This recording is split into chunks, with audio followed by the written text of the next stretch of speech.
ఒకే ఇంట్లో ఒకేసారి రెండు చావుల కథ ఇది. అంజలి ఉమ్మడి కుటుంబంలో చిన్న పాప. వాళ్ళ ఇంట్లో అందరికీ హ్యాపీనెస్ అంటే తనే.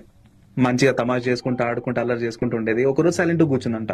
వాళ్ళ అత్త వచ్చింది. వచ్చి ఏందమ్మా సైలెంట్ గా ఉన్నావు, ఏమైంది అల్లరి చేస్తావు అవి ఎలా అంటే, తన బెల్లి వైపు పాయింట్అవుట్ చేసి నీ పొట్టలో ఉన్న పాప చనిపోయింది అంటదంట. వాళ్ళ మమ్మీ సడన్ గా వచ్చేసి తిట్టడం స్టార్ట్ చేస్తుంది. ఏంది నువ్వు ముద్దు ముద్దుగా మాట్లాడుతున్నావు అనుకుంటే ఓవర్ యాక్షన్ ఎక్కువైపోయింది, పెద్ద మాటలు ఎందుకు అది ఇది అని.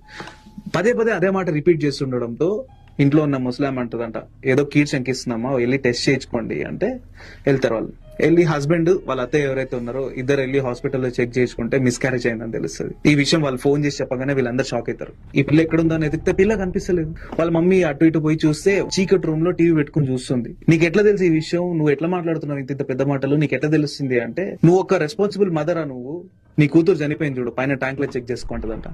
నమ్మకి ఏం ఫ్లాష్ కాలేదు, నువ్వు ఎదురుగానే ఉన్నావు కదా, పిచ్చి మాటలు ఎందుకు మాట్లాడుతున్నావు,